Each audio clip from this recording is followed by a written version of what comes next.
ከህግ ውጪ ታስረው የነበሩ ሰዎች የተፈቱ ናቸው ተብሏል። ያለ ፍትህ የታሰሩት ጉዳይ ፍትህ እንዲሰጣቸው ተጠየቀም። የአዲስ አበባ ነዋሪን ሲያስለቅሱ የነበሩ ቀበኞች በፖሊስ እጅ ገብተዋል። በአየር መንገዱ በተነሳ እሳት ሰዎች ጉዳት ደርሶባቸዋል። በኢትዮጵያ የነዳጅ ዝርፊያው አሳሳቢ ደረጃ ደርሷልም ተብሏል። ሳውዲ አረቢያ በኢትዮጵያና ኤርትራ መካከል የሰላም በር ልትከፍት ነው።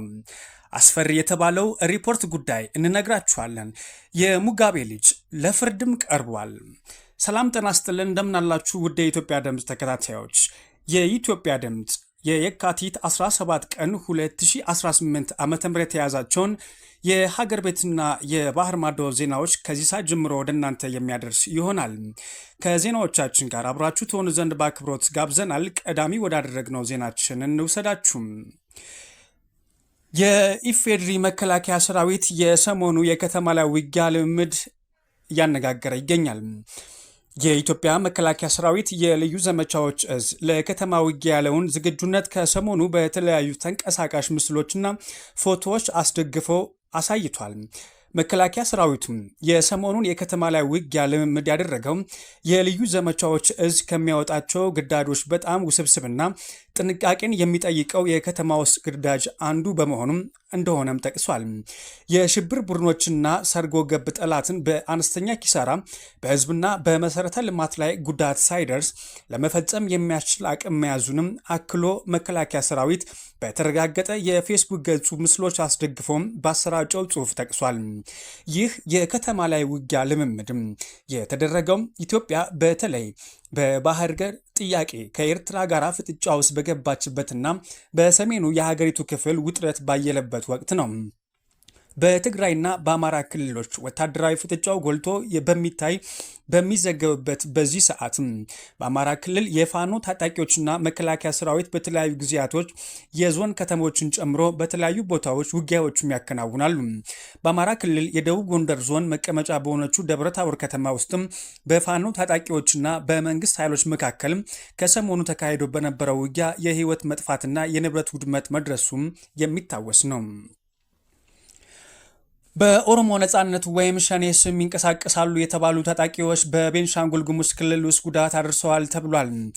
በቤንሻንጉል ጉሙዝ ክልል መተከል ዞን ወንበራ ወረዳ በኦሮሞ ነጻነት ጦር ወይም ሸኔ ስም ይንቀሳቀሳሉ የተባሉ ታጣቂዎች አደረሱ በተባለው ጥቃትም በርካታ ሰዎች ከሁለት ቀበሌዎች መፈናቀላቸውም ነዋሪዎች ተናግረዋል።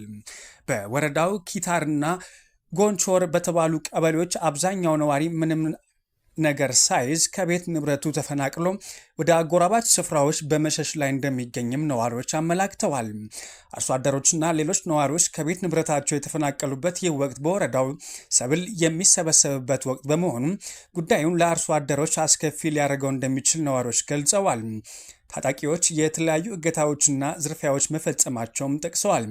የወረዳው አስተዳደር በበኩሉ በአካባቢው የታጣቂዎች እንቅስቃሴ ለመግታት የህግ ማስከበር ስራ እየተሰራ እንደሚገኝም ተናግረዋል። ከፍተኛ ትምህርት ተቋማት ዛሬ የተጀመረው የመውጫ ፈተና መሸጋሸጉ ገለጹ። የተለያዩ ከፍተኛ የትምህርት ተቋማት የትምህርት ምዘናና ፈተናዎች አገልግሎት ዋቢ በማድረግ ባሰራጩት መልእክታቸውም የቅድመ ምረቃ ትምህርት መውጫ ፈተና ወይም ኤግዚት ኤግዛም ዛሬ መጀመሩ ተገልጾ ነበረ። ነገር ግን ያልታሰበ የኃይል መቆራረጥ ችግር በዳታ ማዕከል ላይ በማጋጠሙ ምክንያትም እንደገና ለማስጀመር ጥረት እየደረገ ቢሆንም የፕሮግራም መዛባት ማስከተሉም ጠቁመዋል። በዚህ ምክንያትም ፈተናው ሙሉ ፕሮግራም በአንድ ቀን መሸጋሸጉም ገልጸዋል። ሁሉም ፕሮግራሞች የዛሬን ጨምሮ ባሉበት ክፍለ ጊዜ ላይ ሆነው በተዋረድ በአንድ ቀን እየተሸጋሸጉ መሆኑም አመላክተዋል። የኢትዮጵያ ድምፅን እያደመጣችሁ ትገኛላችሁ አድማጮቻችን። አሁንም የሀገር ውስጥ ዜናዎቻችን ወደ እናንተ ማድረሳችን እንቀጥላለን። በኢትዮጵያ ፖለቲካ አነጋጋሪ የሆነችው ሰሞነኛዋ ወጣት ፖለቲከኛ ሚስጥረ ስላሴ ታምራት በኢትዮጵያ የፖለቲካ ታሪክ በሴቶች ዘርፍ ብዙም ታይቶ በማይታወቅ በብቃትና በድፍረት በቀጥታ የምርጫ ቅስቀሳ የቴሌቪዥን ፕሮግራም ላይ የኢሃፓን ጠንካራ የተቋሙ ሀሳብ በማንጸባረቅ ታሪክ የጻፈችውን ሚስጥረ ስላሴ ታምራትን ዛሬ እናስተዋውቃችሁ።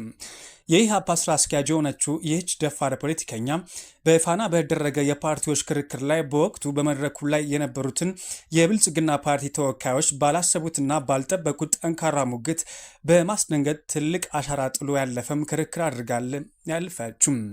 ይህ በቴሌቪዥን መስኮት ያሳየችው ቆራጥነትና የሀሳብ ልዕልና አሁን ደግሞ ይበልጥ ወደ ማህበራዊ ሚዲያው ተሸጋግሯል። ሚስጥረ ስላሴ በአሁኑ ሰዓት በቲክቶክ መድረክ ላይ ከፍተኛ ትኩረት እየሳበችና የብዙዎችን አድናቆት እየተቸራትም ትገኛለች። ወጣቱ ትውልድ የእሷን ንግግሮችና የፖለቲካ እይታዎቿን በስፋት እያጋራም ሲሆን ድፍረቷና ያመነችበትን አቋም ያላት ጽናት በማህበራዊ ሚዲያ ላይ ለበርካቶች መነጋገሪያም ሆኗል። ብዙዎችም በስፋት ስናድግ አንቺን መሆን ነው የምንፈልገው የሚሉ ጽሑፎችና አስተያየቶች በሶሻል ሚዲያው ላይ እየተሸራሸሩ ይገኛሉ። ሚስጥረ በፋና በነበራት የክርክር መድረክ ካነሳቻቸው ጉዳዮች መካከል ነው ብልጽግና ወለድ የስርዓት ከበርቴዎች በዝተዋል። በሰባተኛው ሀገራዊ ምርጫ ክርክር መድረክ ላይ ያነሳችው አንደኛ ጉዳይ ነበረ። የሀብት ሚስጥር በኢትዮጵያ የስርዓት ከበርቴ ወይስ የሀብት ከበርቴ? በዘመናዊነት ኢትዮጵያ የፖለቲካና የኢኮኖሚ ምህዳር ውስጥ የብዙሃኑ ልብ የሚያስደነግጠው የሰላ የፖለቲካ ክርክር መነሻ የሆነው አንዱ ትልቁ ጥያቄ የሀብት ክፍፍል ጉዳይ ነው። በከተሞች ሰማይ ጠቀስ ህንፃዎች ሲገነቡም ዘመናዊ መኪኖች መንገዶችን ሲያጨናንቁና በአንድ ምሽት በሚሊዮኖች የሚቆጠር ገንዘብ ሲንቀሳቀስ ተራው ዜጋ ይህ ሀብት ከየት መጣ? የትክክለኛ ሴራ ውጤት ነው ወይስ የፖለቲካ ትስስር ትሩፋት ብሎ መጠየቁ አልቀረም። በሰባተኛው ጠቅላላ ምርጫ የክርክር መድረክ ላይ ትብብር ለኢትዮጵያ አንድነት ይዞት የቀረበው የስርዓት ከበርቴና የሀብት ከበርቴ የሚለው ንጽጽር ይህንን ሀሳብ ብሶትና ጥያቄ ፍንቱ አድርጎ የሚያሳይ ነው ተብሏል። ይህ ጉዳይ እንዲሁ ተራ የቃላት ጨዋታም ሳይሆን የሀገሪቱን የኢኮኖሚያዊ ዕጣ ፈንታ የሚወስን የህልውና ጉዳይ ነው ሲሉም አስተያየታቸውን የሰጡ ሰዎችም ተናግረዋል። የኢትዮጵያ ድምፅ ዜናዎችን እያደመጣችሁ ትገኛላችሁ። ዜናዎቻችን አሁንም ወደ እናንተ ማድረሳችንን እንቀጥላለን። የአዲስ ስታንዳርድ የበይነ መረብ የምዝገባ ምስክር ወረቀት ተሰርዟል። የአዲስ ስታንዳርድ የበይነ መረብ መገናኛ ብዙሃን ምዝገባ ምስክር ወረቀት ከየካቲት 17 ቀን 2018 ዓ.ም ጀምሮ ተሰርዟል ተብሏል። አዲስ ስታንዳርድ የበይነ መረብ መገናኛ ብዙሃን የሚዲያ ስነ ምግባር የኢትዮጵያ ሕጎችና የሀገርን የሕዝብ ብሔራዊ ጥቅምን አደጋ ላይ የሚጥሉ ዘገባዎች በተደጋጋሚ በማሰራጨት ላይ ይገኛል። ይህ አደገኛ ተግባር በኢትዮጵያ መገናኛ ብዙሃን ባለስልጣን ወይም ሬጉላቶሪ ስራዎች የተረጋገጠና በዜጎች በርካታ ጥቆማና ቅሬታ ሲቀርብበት የቆየ መሆኑን አሳውቋል። በመሆኑም የአዲስ ስታንዳርድ የበይነ መረብ መገናኛ ብዙሃን የምዝገባ ምስክር ወረቀት በመገናኛ ብዙሃን አዋጅ መሰረት ከዛሬ የካቲት 17 ቀን 2018 ዓ.ም ጀምሮ መሰረዙን ተገልጿል። ለ29 ዓመታት ወይዘሮ አሰፋሽ ተብለው የኖሩት ግለሰብ ወንድ ሆነው ተገኙም። በደብረ ዘይት ከተማ ለ3 አስርት ዓመታት ገደማ ራሳቸውን ሴት አስመስለው ወይዘሮ አሰፋሽ ደገፌ በሚል ስም ሲኖሩ የነበሩ ግለሰብ በመጨረሻ ማንነታቸው ተጋልጦ በፖሊስ ቁጥጥር ስር ውለዋል። አቶ አሰፋሽ ወይም ወይዘሮ አሰፋሽ ላለፉት 29 ዓመታት በየሰው ቤት በሰራተኝነት ሲሰሩ ቆይተው በኋላም የራሳቸውን የጠላ ቤት ከፍተው ከማህበረሰብ ጋር እንደማንኛውም ቤት ሲኖሩም ቆይተዋል። ግለሰቡ ለሕግ ሲቀርቡ የቻሉትበት ዋነኛ ምክንያትም እህል ሰርቀሻል በሚል በቀረበባቸው ክስ ምክንያት ሲሆን ፖሊስ በቁጥጥር ስር ውሎ ምርመራ ሲያደርግም ግለሰቧ ሴት ሳይሆኑ ወንድ መሆናቸው አረጋግጧል። አንድ ግለሰብ ለ29 ዓመታት ማንነቱን ለመደበቅ ለምን ተገደደ የሚለው ጥያቄ በፖሊስ የተጣራም ሲሆን ክስተቱ በአካባቢ ነዋሪዎች ዘንድም ትልቅ ድንጋጤና መነጋገሪያም ሆኖም ቀጥሏል። ከህግ ውጪ ታስረው የነበሩ 1300 በላይ ሰዎች ማስፈታቱን ኢሰመኮ ገለጸ። ባለፉት 6 ወራት ውስጥ ብቻም በኢትዮጵያ የተለያዩ ክልሎች ከህግ ውጪ ታስረው የነበሩ 1336 ሰዎች እንዲፈቱ ማድረጉን የኢትዮጵያ ሰብአዊ መብቶች ኮሚሽን አሳወቀ። የኢትዮጵያ ሰብአዊ መብቶች ኮሚሽን ዋና ኮሚሽነር ብርሃኑ አዴሎ እንደገለጹትም በኢትዮጵያ ከህግ ውጭ የሚፈጸም የዘፈቀደ እስር መሻሻል አሳይቷልን ብለዋል። ኮሚሽኑ ከክልሎች ጋር ባደረገው ምክክር ባለፉት 6 ወራት ውስጥ ብቻ ተፈቱ ካሏቸው የህግ ውጭ ታስሮ ከነበሩ ሰዎች መካከል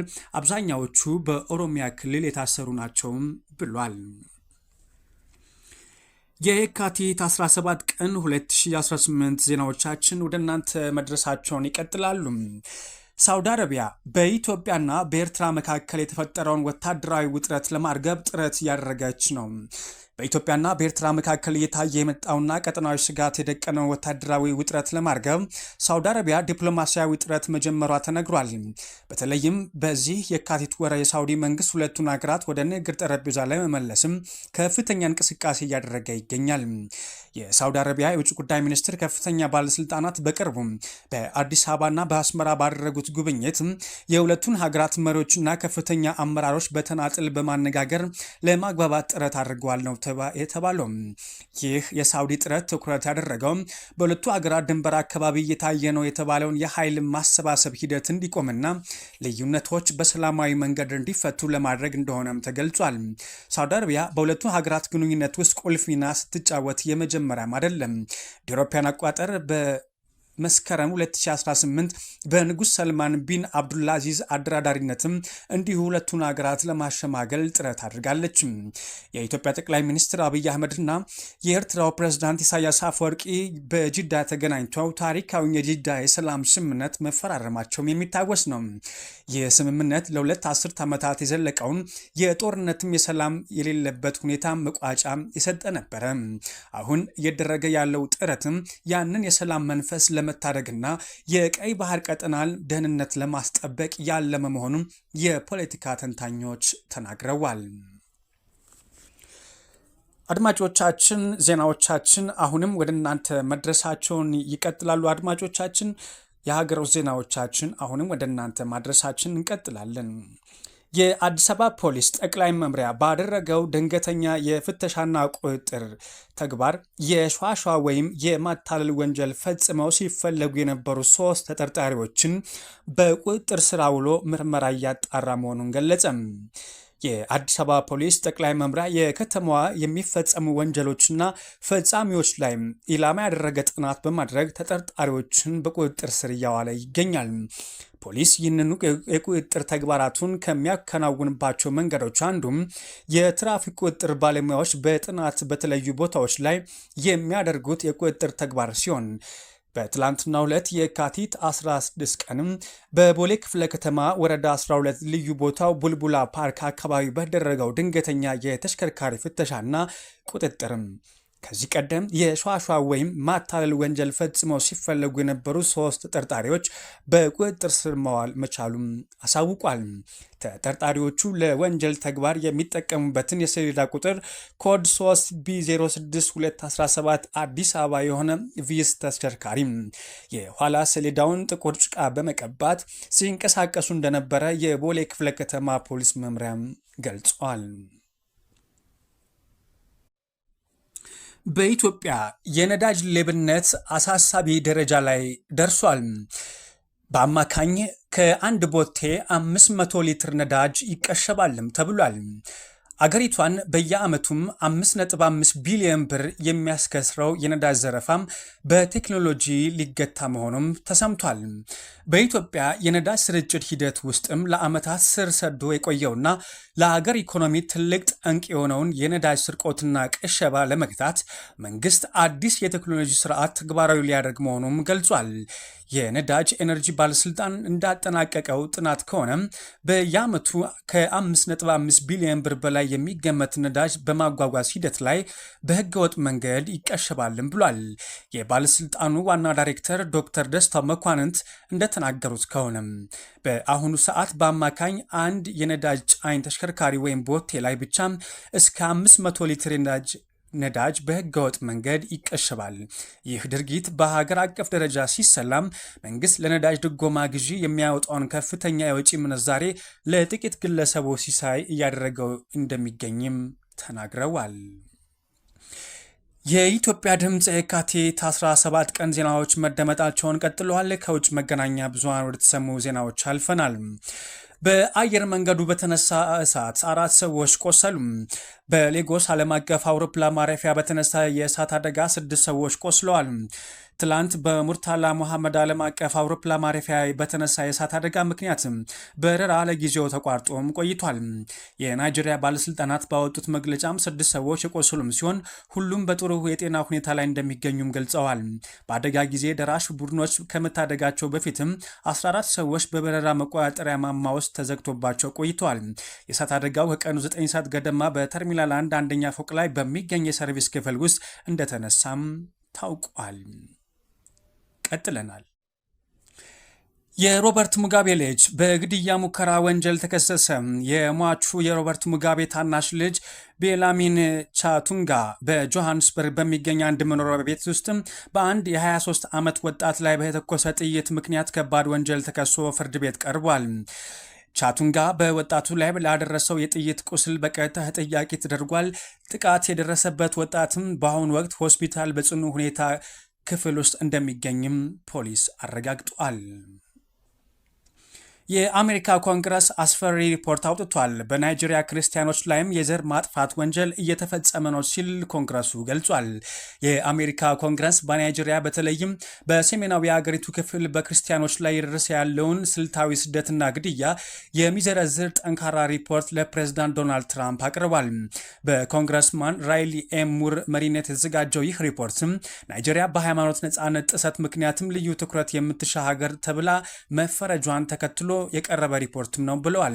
ሪፖርቱ በናይጄሪያ የሚስተዋለውን የጽንፈኞች ጥቃትና የመንግስት የአስተዳደር ጉድለት ክርስቲያን ማህበረሰቦችን ለከፍተኛ አደጋ አጋልጧል በማለት የዓለም መንግስታት በትኩረት እንዲከታተሉም ጥሪያቸውን አቅርበዋል። ውድ የኢትዮጵያ ድምፅ ተከታታዮች የኢትዮጵያ ድምፅ ለየካቲት 17 ቀን ያዘጋጃቸው ዜናዎች እነኝን ይመስላሉ። አብራችሁን ስለነበራችሁ ከልብ እናመሰግናለን። ሰላምን ተመኘን።